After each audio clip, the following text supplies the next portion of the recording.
If you're new to Deception Bytes, hit the like and subscribe button and be sure to hit the bell to be notified of future videos. If you wish to support the channel, the links are in the description below. Now, fasten your seatbelt. Here we go.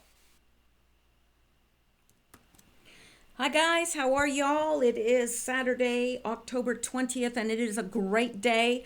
Sorry that I didn't post yesterday, but I'm going to make it up to you today by posting 2 videos, possibly 3. I'm getting an early start. It's only 4:02 p.m. Eastern Time. So we're going to get into Q-related news. There's a lot of it. Obviously, Q has not posted, and I'm not surprised now. I'm actually thinking that we're in a very critical time in the nation, and generally in a very critical time leading up to the midterm elections. This is probably some of the most important elections that the country has ever held because of what's at stake. So there's a lot of news happening, and I don't think it's all that surprising that Q is silent. However, interestingly enough, the HAN board is under attack today, and really under attack. Now, it is back up, but I think that with the effort that is going into attacking that board today and taking it down, I'm wondering if something pertinent is about to drop, because of course that's where the anons communicate and how they keep in touch with each other and share their research. So it would make sense that they would want that taken down prior to any important drop coming. Now, from what I've read, and I have looked into it a little bit, the attacks are coming from Saudi Arabia and where else? I think it was Pakistan, if I'm not mistaken, is where they were saying that the attacks were coming from to the board. But from what I understand, I was just out there, it's up and running, everything's okay at this point. So we can thank the code monkeys for that. Anyway, let's get into the news, because there's a lot of it, and the chances of you hearing some of this from the mainstream news are slim to none. They don't want this stuff out there, especially during this time leading up to the elections. I think they're trying to keep the same narrative going, the same narrative that we've become familiar with. Now, Fox News, I think, has broken out of that somewhat and is giving us closer to the news than any other outlets at this time, but it's becoming necessary to listen to people that are combing the alternate news sources to get your news, because those seem to be the only people that are reporting what is really going on without all the spin. So anyway, having said that, let's get into it. Now, this is the first thing. Now I've got a lot here today, and there's no way one video will do it, and probably not even 2 videos, but I'm going to try. And, I've tried to put it in some sort of semblance of order, but we'll just see as we go through here. So the New York Times to Hillary: stop distracting from Democrats' midterm message. Now, that's interesting that the New York Times would say that to Hillary, because even they are realizing that she's poison. And for a Democrat candidate to be associating with Hillary, or to have Hillary, putting in her little plugs on Twitter, oh my gosh, she can't be in charge of her Twitter page. She absolutely cannot be, because they are, first of all, they're well written, but they just come one right after another. I mean, it's annoying. I do follow her on Twitter just to be up to date on what lies she's spewing, but it's interesting because to me, it seems like that's the kiss of death to a Democratic candidate, is to be associated with Hillary. She doesn't get it. I do believe that she's completely oblivious, and I don't know who she's surrounding herself with, but whoever she's surrounding herself with are not telling her the truth, and they need to. They need to start telling her the truth, because she's like this woman in an isolated castle, and everyone is telling her, it's like the king has no clothes. Everybody's telling her, oh, you look great. Oh my gosh, you're dressed so well. But meanwhile, she's completely naked. But no one seems willing to tell her the truth. And possibly if I worked for her, I would be afraid to too. She doesn't seem to be like the nicest person, but anyway, a member of the New York Times editorial board offered some harsh advice to twice failed presidential candidate Hillary Clinton this week, urging the former Secretary of State to stop distracting from the 2018 midterm elections. The article, titled Hillary Clinton's Master Class in Distraction, slammed the senior Obama official for derailing the Democrats' midterm message just weeks before voters head to the polls to decide the direction of America. In these furious final days before the midterms, Democratic candidates need to be laser focused on their message to voters. They need to be talking healthcare and jobs and other issues of intense personal concern to their electorate. They do not need to be talking about impeachment or about the results of Senator Elizabeth Warren's DNA testing. And they definitely do not need to get distracted by unnecessary drama generated by comments from one of the party's most iconic and most controversial figures, writes the Time, Mishel. Unfortunately, it took Mrs. Clinton less than a week to come up with an even juicier midterm gift for Trump and company. In a sit-down with CBS Sunday Morning, she was asked several pointed questions about her husband's Oval Office dalliance with Monica Lewinsky. She adds, and it said, read the full article there, and we all know that she dismissed her husband's dalliance, his peccadillos with Monica Lewinsky, because they were both consenting adults. But I think she missed the fact that Monica Lewinsky was an intern and Bill Clinton was the president. So there is a vast difference in power between the two, and it is an abuse of power, no matter what she says, because she clearly I don't know. She does not think straight, I don't think. Or she's just so used to lying. She's a habitual liar. She is a, what do you call that? I can't think of it right now, but you know what I mean. Like a habitual liar, but there's a name for it. Pathological liar. That's it. Pathological liar. That's what she is. Okay. Now let's go on. Because I think we're all aware of that. That's not anything real new, except for the fact that even the New York Times is telling her, like, knock it off. And this from Sarah Carter: it may be time for Democrats to stage an intervention with Hillary Clinton. I think it's been that time for a very long time. I would love to see that, and wouldn't that make a great reality TV show? Staging an intervention with Hillary Clinton. I would watch it. I would watch it with bells on. I really would. I think it would be quite humorous. Former Secretary of State Hillary Clinton has stepped back into the mainstream after her failed presidential bid in 2016, which many Democrats nervous for the upcoming midterm elections, only a few weeks away. In a recent op-ed by Mishel, a member of the editorial board of the New York Times, she writes, Hillary Clinton has been on a bit of a media tear the past few weeks, holding forth on both the personal and the political, and making clear that someone needs to perform an intervention before she further complicates life for her fellow Democrats. Now, I'm not going to read all this because I think we can just imagine, we know that this is a problem. She needs to get out of the limelight, but I think that she is starved for attention. She still believes that she will be a contender in the 2020 presidential election, or does she? Is she just doing that so that Trump cannot attack her because she is a fellow candidate?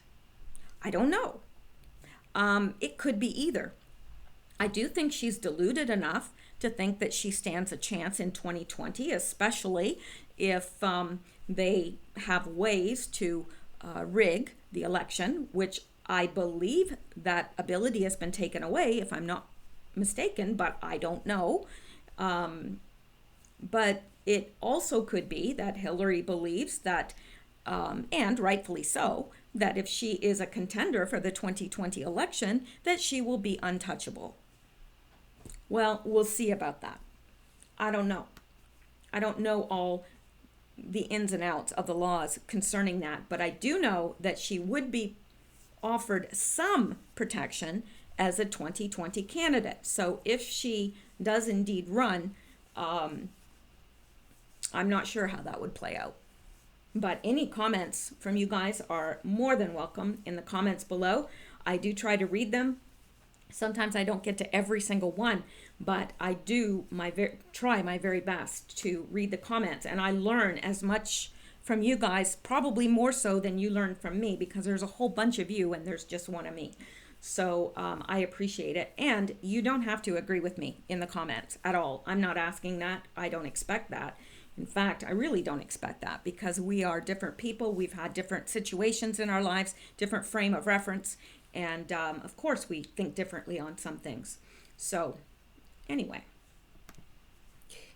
now let's look at this from True Pundit, which is a good source. If you're looking for news, it's a good source. Hillary Clinton supplied cash, weapons, tanks, training to Al-Qaeda to kill Gaddafi and weaponize ISIS in Syria. Now, we know this from Q, right? We know this from Q, but it's interesting that it's coming out now. Let's take a look at this. Secretary of State Hillary Clinton created a secret military alliance. How do I get rid of this? Come on. I hate these little pop-ups. I don't know. There we go. Alrighty. Secretary of State Hillary Clinton created a secret military alliance between the United States and Al-Qaeda generals to assassinate Libyan strongman Muammar Gaddafi and distribute weapons to terror factions in Libya and ultimately ISIS fighters in Syria. Now, when your liberal friends ask you, "Whoa, leave Hillary alone. Poor Hillary. Leave her alone." Okay, well, when they start that, you can tell them some of this stuff. True Pundit has documented this expose with interviews from intelligence assets, Hillary Clinton's personal emails, WikiLeaks emails, secret Pentagon intelligence audio recordings, and previously classified cables from the Defense Intelligence Agency. The intelligence garnered from these sources depict devastating, overt, and covert revelations of how the United States, under Clinton's Department of State, secretly colluded with terrorist organizations and its leaders to implement Americans' foreign policy, including, now, these are the important parts. Yeah, they're trying to make it seem like Trump colluded with Russia. Meanwhile, these guys are colluding with the terrorists and providing them their weapons to do what they do. Nothing like putting the gun into the hands of a known killers. But anyway, this is what she's done. Clinton directly aligned and forged a State Department partnership with Al-Qaeda and its extremist fanatics to overthrow and assassinate Gaddafi. Clinton directly armed and commissioned known terrorists and publicly sworn U.S. foes with weapons in Libya, a secret reversal of U.S. policy and direct violation of UN Security Council Resolution 1973, which called for a complete arms embargo on Libya. Well, what's an arms embargo to Hillary Clinton? Yeah. Clinton and President Barack Obama together financed Al-Qaeda. I'm always unsure of exactly how to pronounce that because I've heard it said so many ways, Al-Qaeda, to overthrow Libyan government and stockpile weapons, including tanks and heavy artillery, which were ultimately shipped from Libya to ISIS factions in Syria and elsewhere. Clinton struck a deal with known senior military officials in Al Qaeda to implement her U.S. foreign policy master in Libya, including shipping weapons to the surrounding region. According to intelligence sources, many of the weapons supplied to Al Qaeda factions were believed to have been used against Americans in the September 11th, 2012 Benghazi attacks that killed U.S. Ambassador Christopher Stevens, Information Officer Sean Smith, and two CIA operatives, Glenn Doherty and Tyrone Woods, both former Navy SEALs. Stevens is the first U.S. ambassador killed in an attack since Adolph Dubs was killed in 1979. Now that name is new to me, Adolph Dubs. I'll have to look up where he was, what embassy that was, for my own information. But these are, I mean, this is like massive, massive, massive. When, I don't know in the history of the U.S. when anybody ever has been,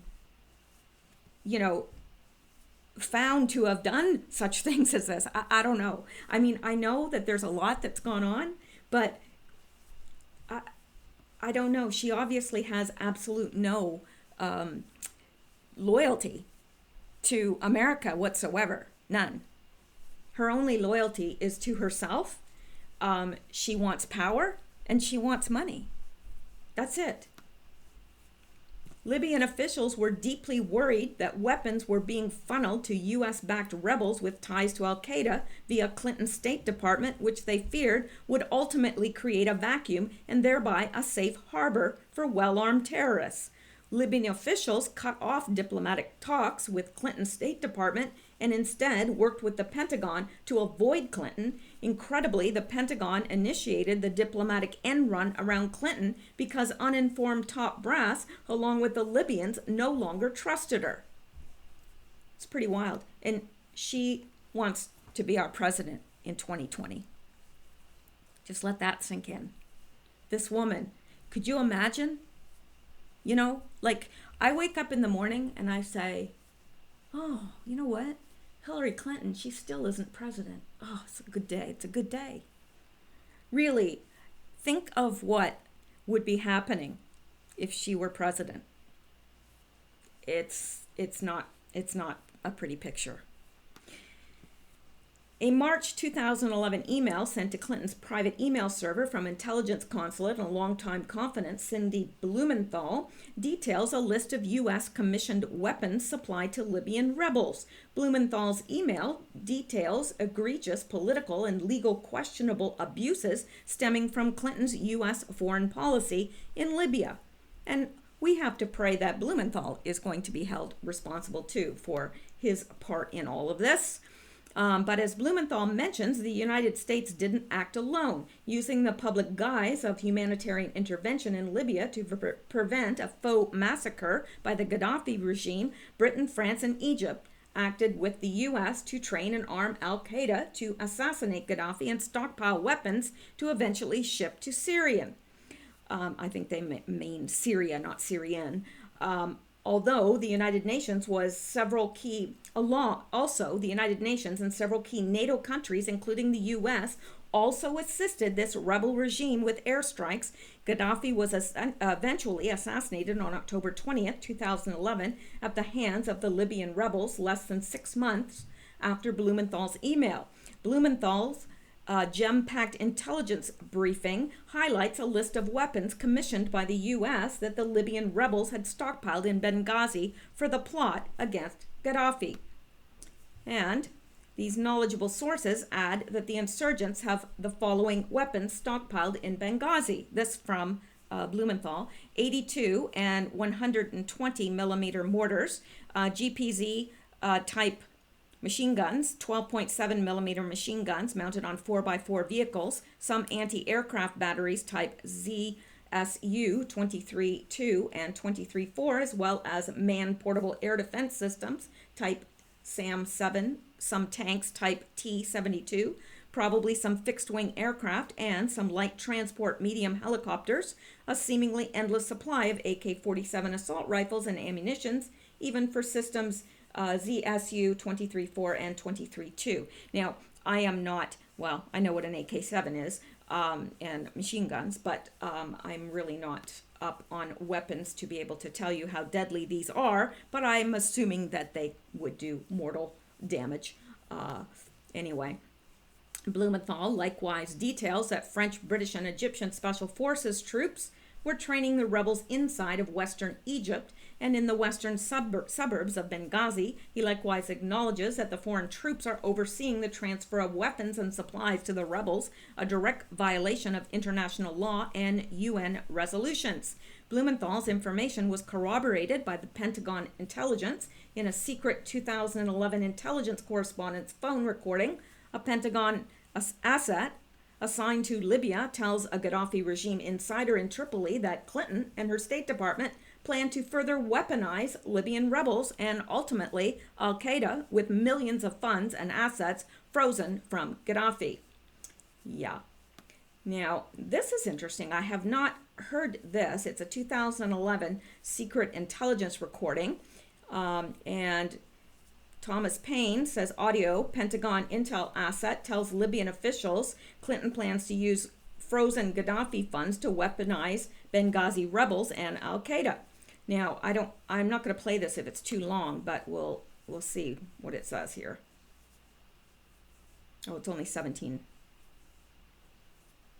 I'm in contact with some of the people over in Benghazi, and they've told me point blank that the first use of this money is to buy military training, weapons, and mercenaries. Okay. So that, it's been, the voice, of course, was scrambled, and it was hard to hear, but you could hear what they were proposing. Now, I'm not going to get into all of this because there's too much news coming out to get into the nitty-gritties of everything. We would probably need a video for each thing, but this is very, very significant. Not surprising. I mean, we knew this. We've been hearing this from Q drops for a year, things of this nature. So we know, but it is alarming when you start seeing it come out. Alarming in a good way. Yes. So let's go back and see what else we have. Now, I grabbed this from Twitter, and I don't know about the veracity of this. I have no way of knowing, but I thought I would put it in here for you guys to judge for yourselves. This is from Anonymous at Anon Decoder. Khashoggi was a black hat. The current prince took Dopey down at the request of POTUS and is now reforming Saudi Arabia. The crown prince wants to move away from petrodollar, women allowed to drive, etc. The journalist was employed by the Washington Post and lobbied against the change of the guard.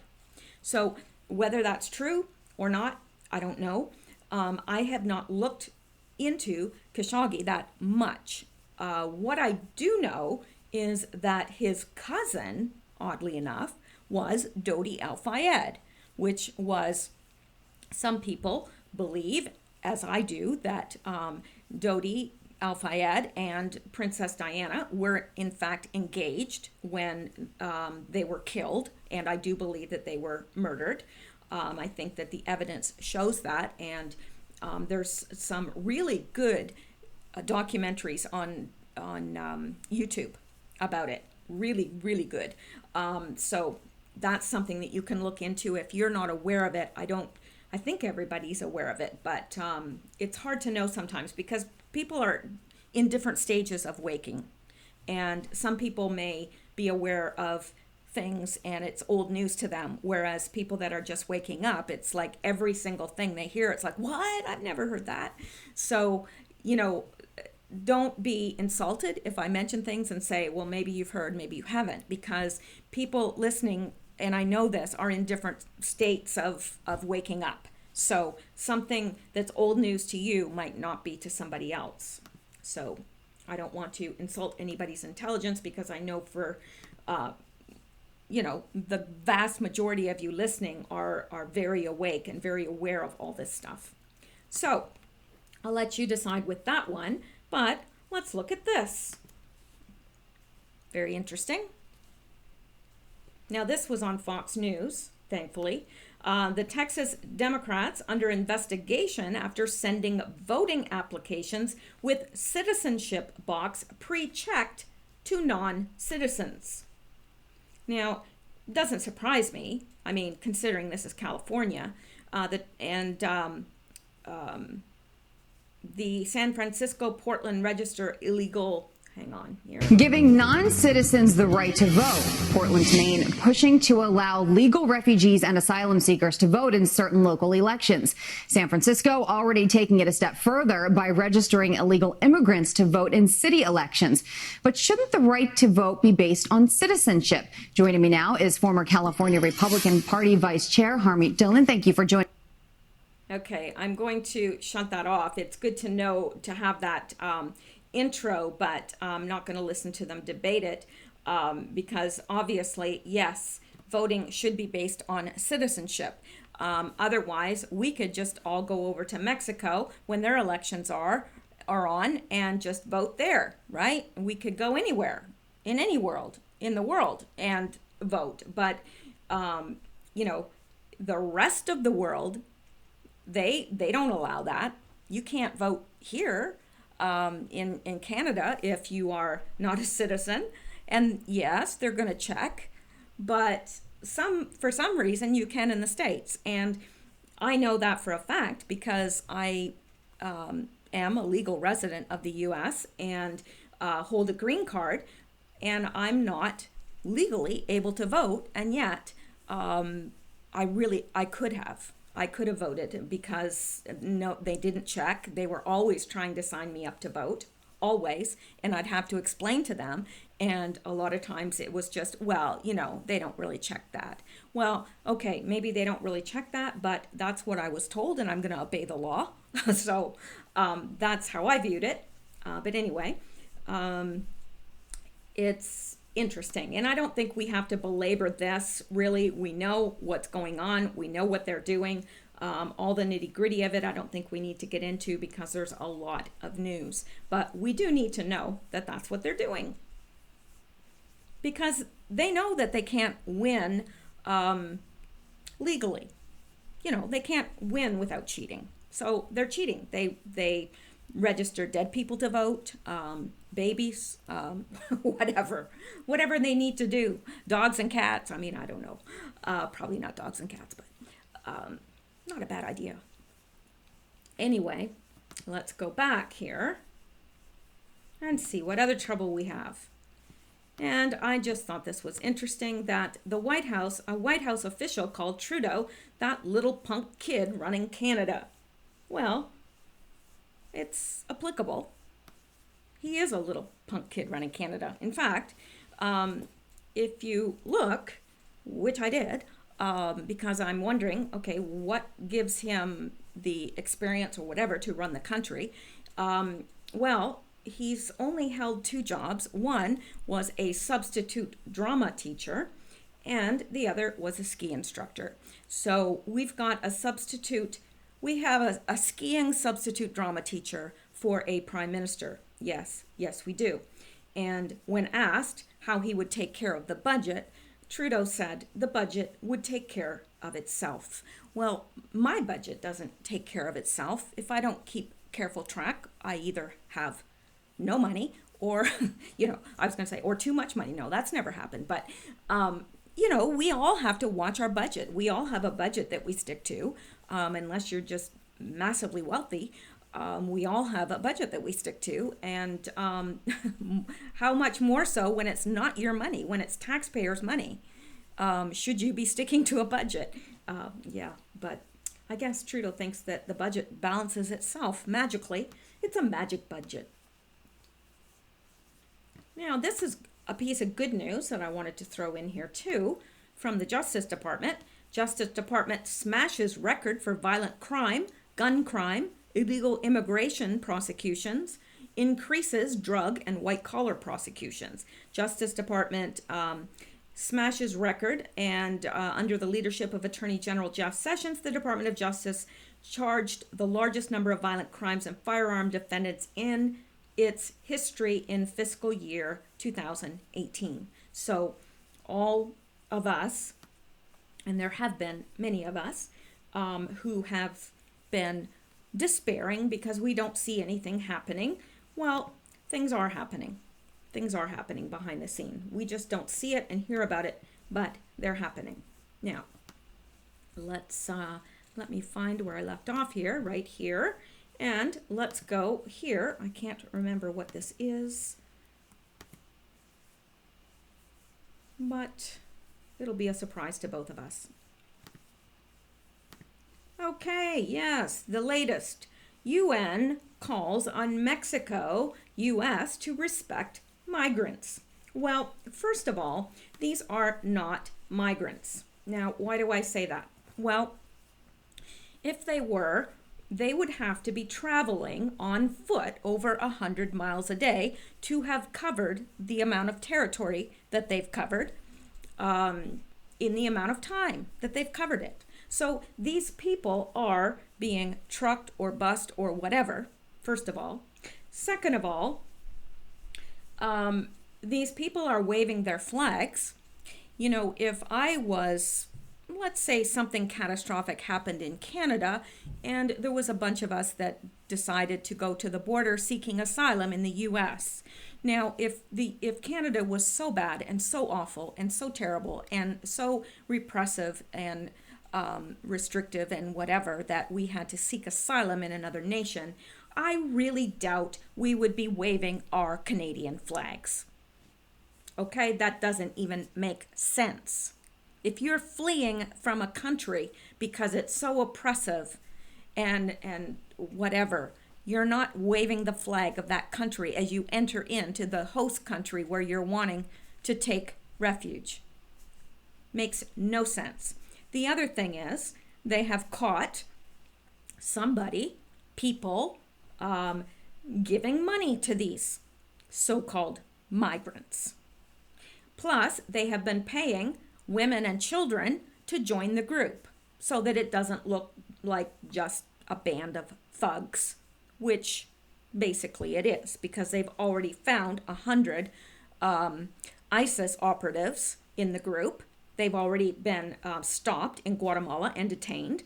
And I brought it to the notification of Q and President Trump on Twitter. Now, hopefully, with all the return tweets and whatever, they'll get it. But I did see that some of the migrants, so-called migrants, were carrying bags that said U.S. aid on it. Don't know. But somebody's paying these people. And according to Fox, I think it was Laura Ingraham that said it was costing $7,000 by their estimates per person for this, for them to be, for this, trip. So, the annual income in Honduras is what? I mean, it's under $5,000. So where are they getting this money? Doesn't make sense. These are not migrants. They're not. I know, human nature makes you want to feel sorry for these people, but, they're wanting, what they're doing is illegal. It's illegal. And we have to remember that. We cannot let every single person into the U.S. that wants to come. Yes, there are immigration laws that you can go through. I did.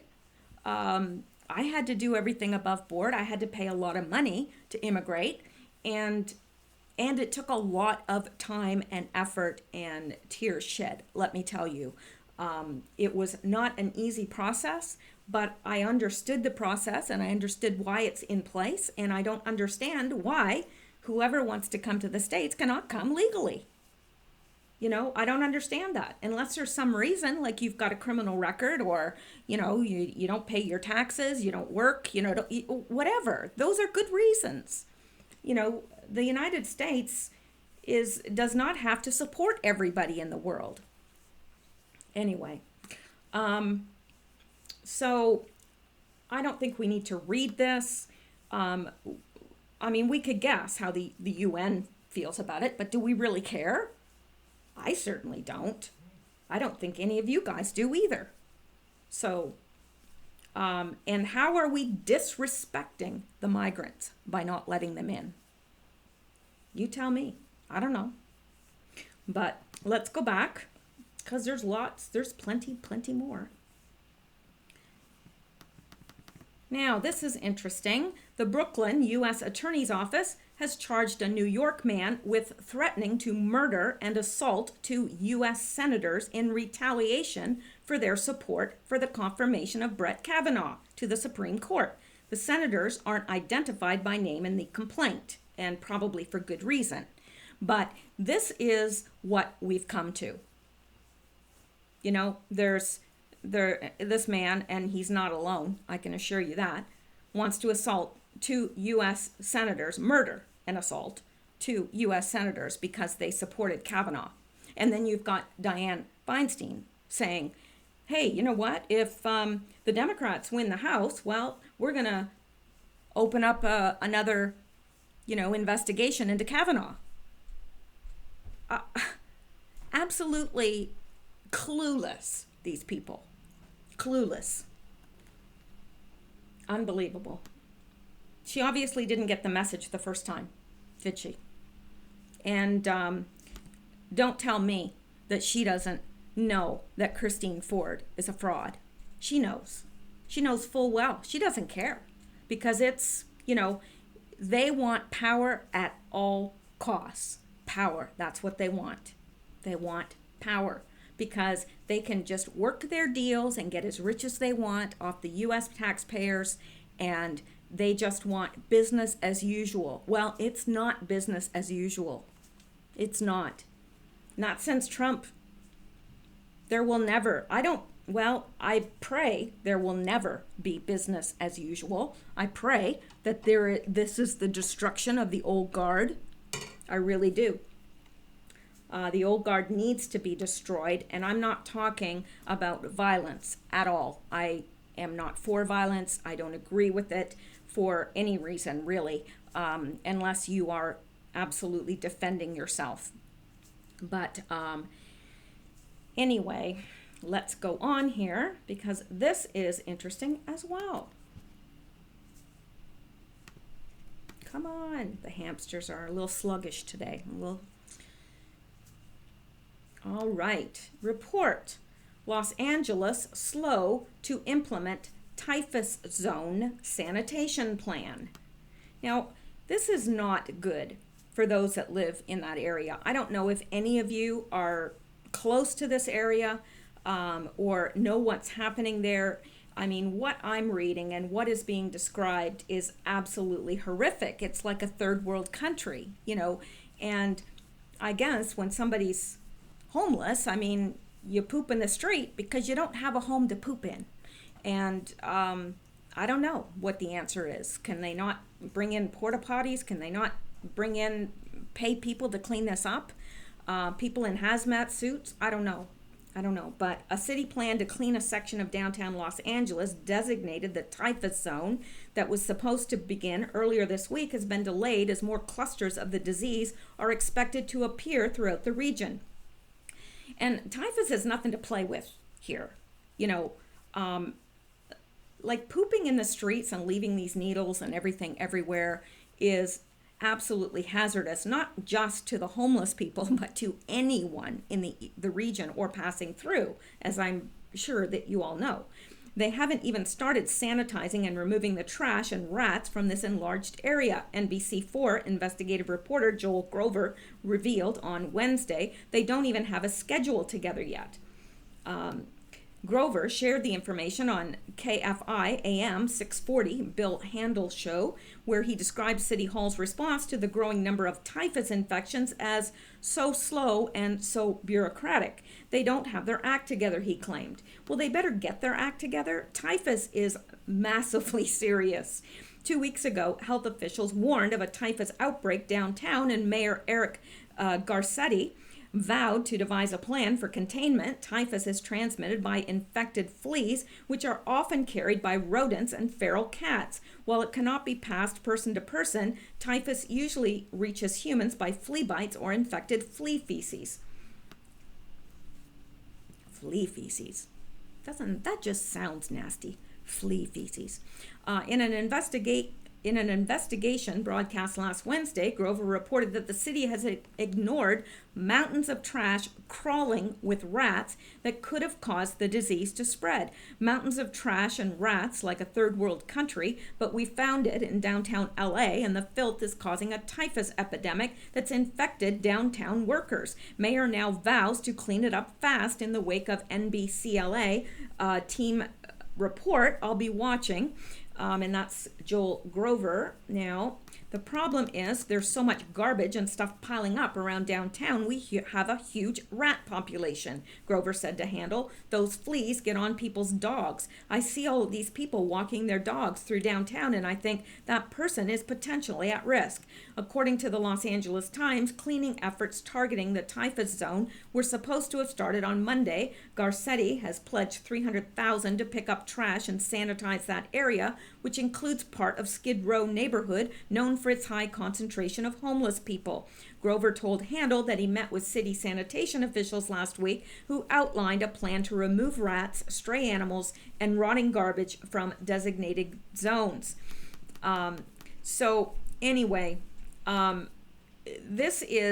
That's Los Angeles is an example of the leftist utopia the left wants to do for the U.S., what they have done for Los Angeles. Yeah, it's interesting that the cities that the Democrats are in charge of are the most violent and the poorest and the worst run of all cities. And you can look that up for yourself. It's pretty easy to look up. That is a fact. And all of these rats and stray animals, I do feel bad for the stray animals and for the homeless people, obviously, but I also feel sorry for the people that are paying rent and they can't even walk their dog in this area because their dog could pick up the fleas that have been on rats and carry them into the house, and then, you know, the fleas bite the people and you got typhus. And this could spread far further than just this area. So it is of concern to all of us, really. That's not anything to play around with, and something really, something needs to be done that is just, they need to be on this now, and if they're not, I really do believe that the government needs to step in, because typhus is not anything to play with. All right. Because playing with typhus wouldn't be fun at all, would it? Not fun at all. I can think of many, many, many things I'd rather play with than typhus. But anyway, let's go on to this. Now, this I got from Twitter as well, and it's dated Friday, October 19th. Julian Assange today launched a case accusing the government of Ecuador of violating his fundamental rights and freedoms. WikiLeaks General Counsel Baltasar Garzón arrived in Ecuador yesterday to launch the case against the government. The move comes almost 7 months after Ecuador threatened to remove his protection and summarily cut off his access to the outside world, including by refusing to allow journalists and human rights organizations to see him and installing 3 signal jammers in the embassy to prevent his phone calls and internet access. Ecuador refused to let Human Rights Watch General Counsel Dina Kempner, who likened Ecuador's isolation to solitary confinement, see him, as well as several meetings with his lawyers. Ecuador's measures against Julian Assange have been widely condemned by the human rights community. Assange's lawyers have are also challenging the legality of the government's special protocol reported in the news this week. The protocol makes Assange's political asylum contingent on censoring his freedom of opinion, speech, and association. The protocol also requires journalists, his lawyers, and anyone else seeking to see Julian Assange to disclose private or political details such as their social media usernames, the serial numbers, and IMEI codes of their phones and tablets with Ecuador, which the protocol says the government may share with other agencies. The protocol claims the embassy may seize the property of Mr. Assange or his visitors and, without a warrant, hand it over to UK authorities. So that's pretty serious, but apparently he is suing. And I read somewhere else, and I may have put it in here, it may be in this video, it may be in the next, that his lawyer, his previous lawyer, was murdered. Interesting. Yeah, so that is, I don't know what's going to happen there. I hope he's freed. I really do. I know that there's many that disagree with me, but I hope he is freed. I hope that there is justice there. I don't know how that will come, and I don't know what it'll look like, but I really do pray that justice is sought for Julian Assange, because I think that really he's pertinent to this whole thing, this whole whatever we're in. I don't even know what to call it. Awakening, I guess, but he's pertinent.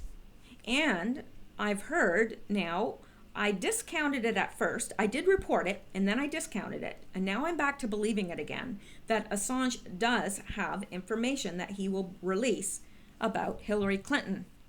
Now, October 21st is tomorrow. So, will it be released tomorrow? I pray so. I mean, wouldn't that be awesome to have it released on a Sunday, and then Monday morning, bang, there it is. The whole world is waking up to this news. I think it would be awesome. But I don't know. It's like a lot of things where this is concerned. We know certain things, and then we don't know certain things. And certain things we surmise, certain things we know because of Q, but there's still a lot of gray area, a lot. And that whole thing about Assange releasing something on the 21st, I really, really hope it's true, but I won't lose sleep if it's not. I will be very, very happy. And you know what? That's the first thing I'll do is get on here and let you guys know. So I'm going to be watching for that tomorrow. All right, let's take a look at this.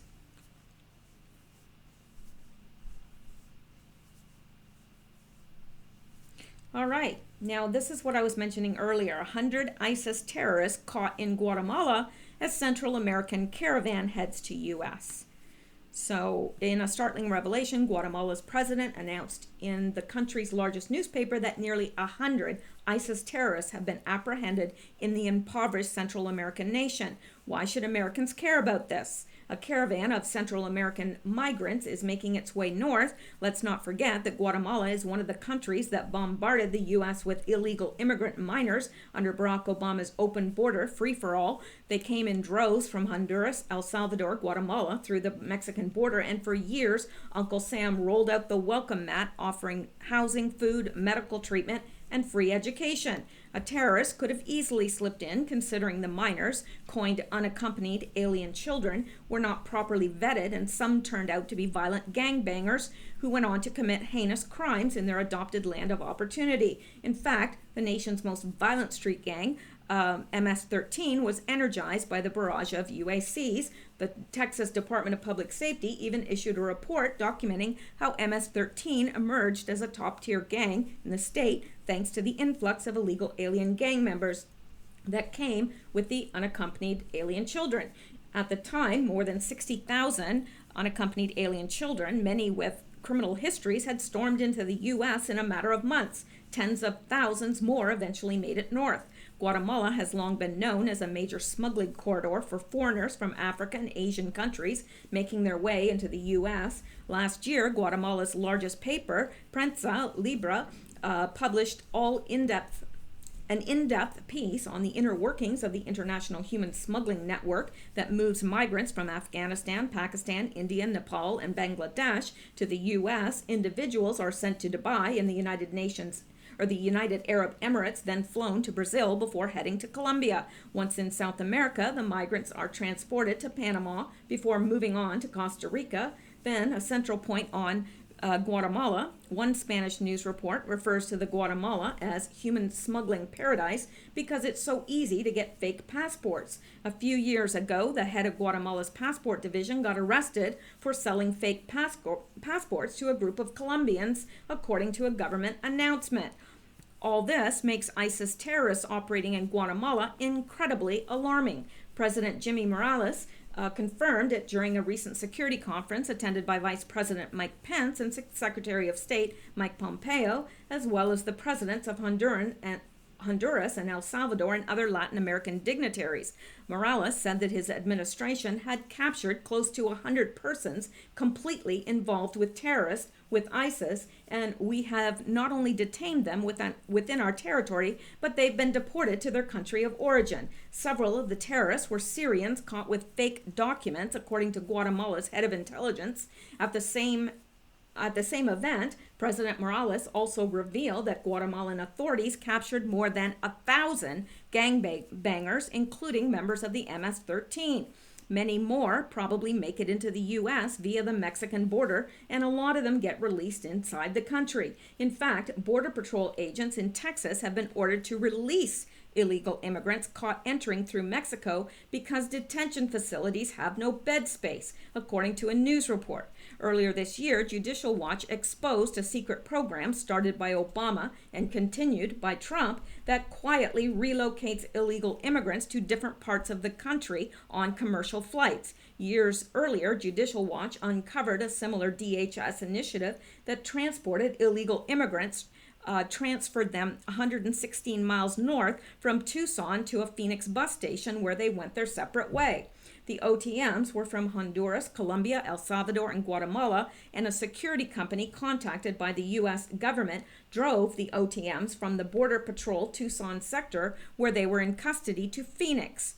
Some could have been ISIS operatives. Now, I have heard this before about them busing them, and I've also heard that it continued on under Trump. Now, as much as we don't want to believe this, I don't know. I know that I was talking to a friend in Georgia that said the schools are absolutely crippled because there are so many young people in the schools that can't speak English. Now, if your child is in that school and they're in a certain grade and the teacher is spending all their time trying to teach students that don't know English, then that teacher is more or less a language teacher and is not teaching whatever subject they need to be teaching, whether it be English or language or history or whatever. So the kids are getting it's the American children that are getting the raw end of the deal there, because if you already speak English, you're stuck in this class and you're bored because they now have to pander to the lowest level, right? Because whatever is the lowest level of learning, the teacher's going to have to acquiesce to that level, and your child's not getting taught properly. So no wonder so many people are pulling their children out of school and homeschooling them or sending them to private institutions. And I don't blame them. I would homeschool if I had a child. Absolutely, I would, because I've seen. I've been inside, I've taught in a school, and I've seen what passes for learning, and it's alarming. So anyway, this is a huge problem, and in more than one way. It's not just that, criminal people are coming through, but when you overrun a school with children that can't speak English, how do you do that? Well, I'll tell you how the school that I was at did it. They just passed people. And they wanted, and I said, these were fourth grade students. I said, they cannot read and write. They cannot read and write. And they said, yeah, we know. And you've got state tests that they have to pass, right? And so when it came to that, they wanted me to read them the question, and then they wanted me to write down their answer and give them hints too. Now, and some of these students would look at me and say, what do I need to read and write for? Honestly, I'm not joking. I wish I was. I really, really wish I was. but for real. And I remember saying to this one child said to me, well, I don't need to read and write because there's computers for everything. And I said, well, who's going to read to you what's on the computer? How are you going to type in your answer? Well, they didn't know. I guess they thought the computer would read to them and, they could just speak their answer into the computer. I don't know, which, I guess there is software that can do that, but still, it's unbelievable. They had no idea about anything. They didn't even know about their own country. It was alarming. But anyway, this is only making the educational system worse, much, much, much worse. And there's only so many teachers, and they're very, very underpaid. So anyway, let's go on, and I'm soon going to cut this video off and start another because there's a lot of news. Now, I wanted to show you this picture if you haven't seen it. The Honduran caravan turns border bridge in Mexico into large refugee camp. Trash was strewn all over the bridge. The bridge has become a large refugee camp. Thank you, Mexico, for holding them back. Well, I don't know if it might be a little bit too early to thank Mexico from what I've heard, but we'll see. And I'm wondering, I hope that bridge is very secure with that amount of people on it. Don't know. Sure hope so. Now, I like this. Found this on Twitter from Mark Dice. If Trump is Hitler, why are thousands of Hondurans in another migrant caravan trying to come here to live? Well, that's a good question, isn't it? I mean, if it's so bad here and Trump is Hitler and a dictator and everything else, I just don't understand why people are trying to get in to the States. And then we've got Candace Owens, who I respect very, very much. 3.6 million Black American children are living in poverty. If only leftist celebs and Democrats gave them even half the attention that these caravans of illegals are getting. Someday, Black America, someday. Yes, I have to agree with that. I think that we should take care of our own before extending our arms to others. I think that we need to take care of our vets, our elderly, and yes, there's a lot of Black American poverty. This needs to be, now I think it is being addressed. I think, obviously the jobless rate is the lowest it's been ever, I believe. So that's good. But yeah, you never hear these the leftists and the Democrats, they don't seem to care as much for the blacks as they do for the Hispanics and the illegals that are coming in. Why is that? It's a good question. Now, let's look at this. This has some interesting pictures that I wanted to show you, more so than the actual article. If I can get the hamsters to cooperate. Shut down some of the, I just shut it down. Can you believe that? I know what you're saying. You're saying, yes, actually I can believe it. That is the Q posts, which there are none. Let me try again here.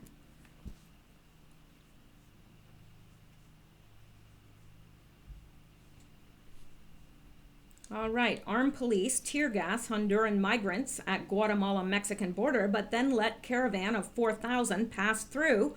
Women and children first, as Trump's demands to stop it are ignored. The group stormed the border gate in Tecunuman, Guatemala on Friday morning to cross into Mexico, overpowered police while carrying babies and children as they made their way over the, not sure how to pronounce that, the name of that river. After smashing down the gate, the group screamed and sang in victory while running over the bridge. They were then met with Mexican police who threw tear gas into the crowd before agreeing to let them in. Earlier, they were forced to retreat, reorganize in Guatemala after being met with heavy resistance. The group is determined to get to the U.S., and Mexico is the last country to traverse before they do. President Trump has made repeated pleas to Mexico's government to help him stop the group from arriving. He threatened to close the U.S. border with Mexico on Thursday as the caravan continued making progress. Now, you can see where this is being lined up so that we're going to have this huge humanitarian crisis right when the midterm votes are happening. That's exactly what is going to happen and what they're leading up to and what's been planned. Now, I'm not going to read everything, but I wanted to show you some of these pictures because they're alarming. Look at this. Look at just the vast number. Now, I personally believe there's more than 4,000 people there. I could be wrong, but look at, there's all these people that have yet to cross the bridge, and there's people on this side. So, I don't know. I think that's more than 4,000 people. I could be wrong. I've been wrong before. But, and this is a better picture of the mass amount of humanity here. Look, this is just unbelievable. And this is, the last picture was taken from this side, right over here somewhere, and we could see the people here and down below here. This is looking from the other side. A massive amount of people. Massive. And they're all coming to your neighborhood. Well, maybe not just your neighborhood. An aerial shot shows thousands of Honduran migrants marching from Guatemala to Mexico on Friday. I don't believe they're all from Honduras either. I don't believe that for a minute. Honduras doesn't have a very big population. So, I mean, it's possible, but I don't believe it. So an aerial shot shows thousands of Honduran migrants marching from Guatemala to Mexico on Friday, where they were met with riot police who threw tear gas at them and resisted them before agreeing to let them pass in, women and children first, before putting them on buses. See? Also shown are the small number who took their chances on the river in makeshift rafts built out of discarded tires. Top right, the caravan, which has around 4,000 people in it, is determined to make it to the U.S. and has already crossed through 2 countries on foot to get there. No, they didn't. They did not cross those countries on foot. That's absolute bullcrap. It's bullcrap. And you can tell these people have small children with them. They are not walking huge distances. No, they're not. They might be let off for photo ops so that they can take pictures and look all pathetic and everything, but I don't believe that they are walking because it's not possible. If you look at the amount of, land that they've covered in the amount of time that they've covered, it is not possible, especially with young children. And they have to eat, they have to poop, they have to urinate, they have to shower. Where are these people showering? Because the people that I look at do not look like they've been walking for days and days and days with no food or water, because they'd be dead. In fact, a lot of the people look very well fed, very, very well fed. Now, that can be misleading. I understand. I understand that overweight people have to eat too.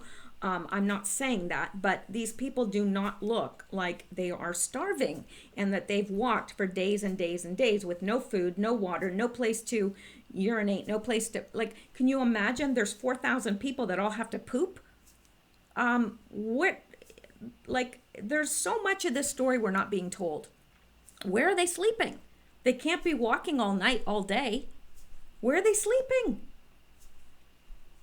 And what do those camps look like after they leave? I want to know. What are they sleeping on? Are they sleeping on the ground? I don't believe it. I just do not believe it at all. I don't know where they're coming from or who's housing them or how they're getting fed. How are all these people getting fed? Because they are. They are being fed. And they would be dead if they went that long without water. In fact, if you're walking, you couldn't even make it one day. Not in the heat, with no water? No. There's too much of this. I wish that I could get on an airplane and really cover this. I really do. Because it would be something. It really would be something. The migrants crossed over the bridge on Friday after overpowering police in Guatemala to make their way into Mexico, the last country they must get through before they reach America. And there they all are. And there's some people in boats. And see, I don't believe that these are just makeshift rafts with tires. I don't. Like, look at, they've got the rope there. It's planned.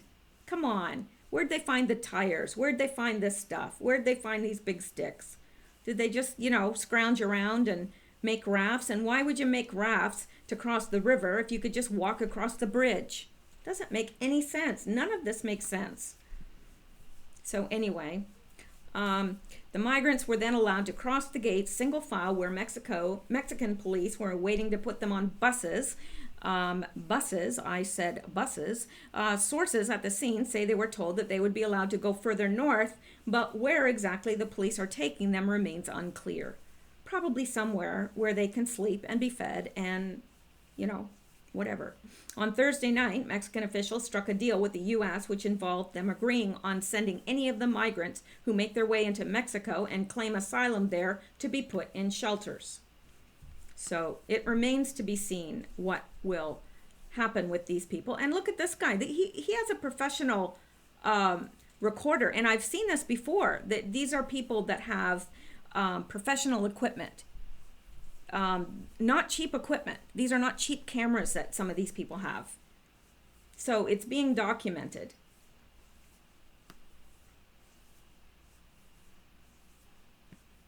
And this, as far as I can see here, this is men. There may be a few women in there, but it's mainly men. So anyway, thousands of Honduran migrants were tear gassed by Mexican police as they stormed the border. Well, if they tell you you can't enter and you storm through anyway, a baby is squashed between its mother and Mexican police as the migrants try to force their way into the country on Friday. And whose fault is that? Whose fault is it that this young child is being crushed? It's the mother's. I understand people want a better life and so forth, but I just don't believe that that's what's happening here for the most part. And to me, I think that these photos were staged. I really do. But I could be wrong. But it certainly would not be the first time that's happened, would it?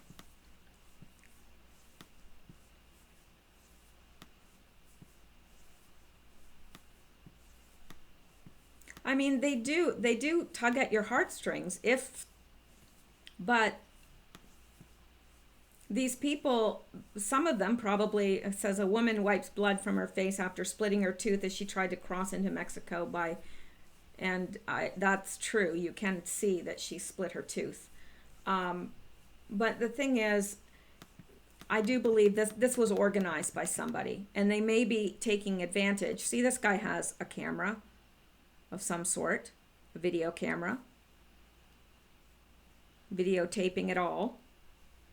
Now, these people are so poor, they can't eat, they don't have jobs, but they can afford video cameras? Don't know.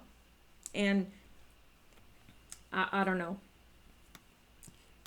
I think that probably Soros and whoever is funding this has taken advantage of poor people that want a better life and has exploited them and convinced them to do this and paid them.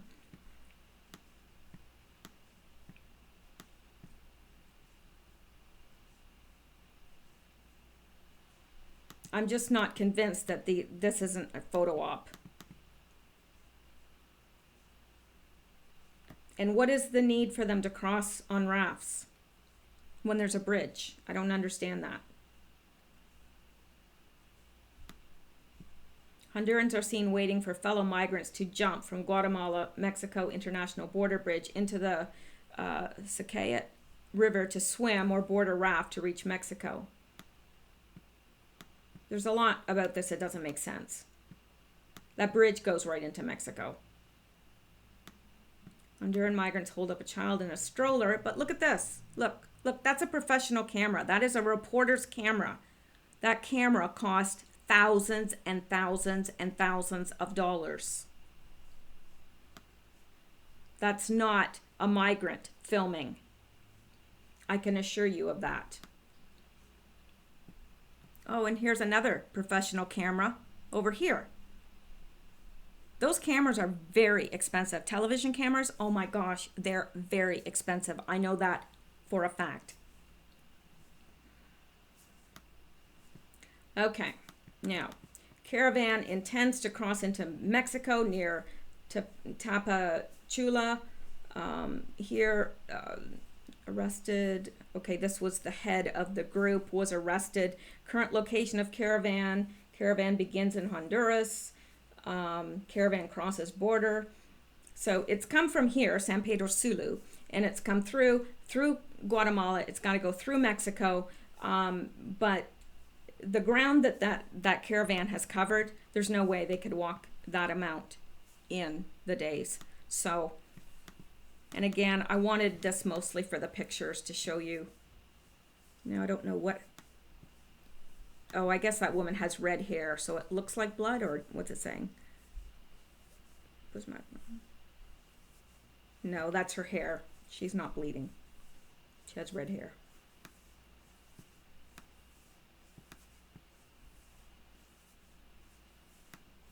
So anyway,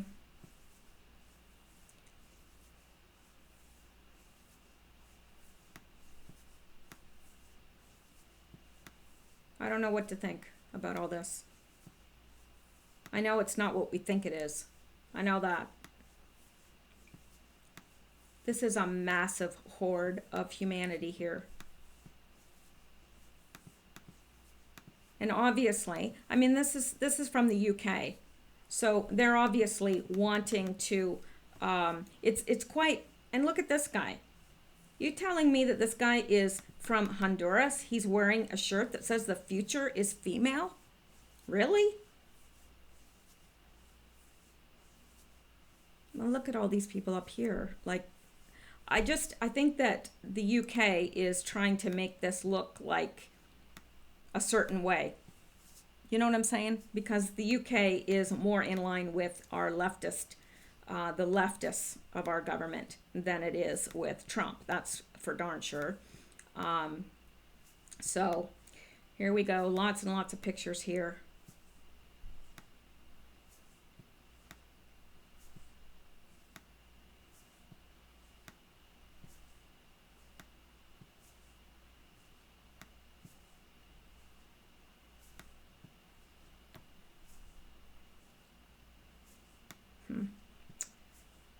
I don't know. But I'm telling you, this is one massive, massive article they've written with a lot of pictures. And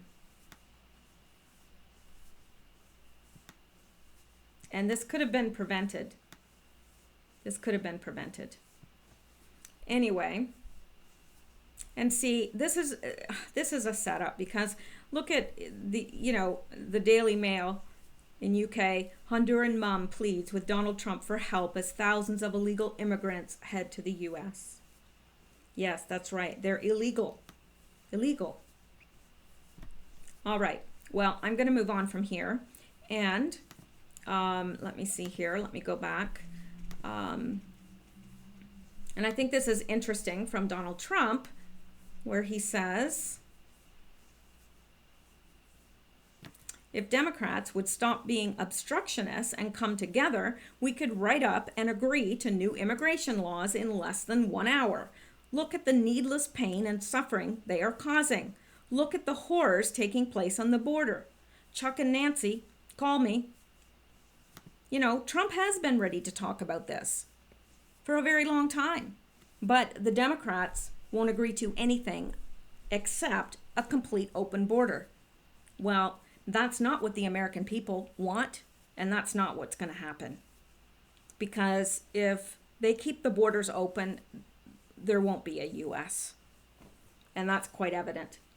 So anyway, I'm going to stop this video here because there is a lot more news to get to, but I don't want to overwhelm anyone in one sitting, that is for sure. So I'm going to stop it here, and I look for a part 2 later on this evening. And I hope you guys enjoy the rest of your day.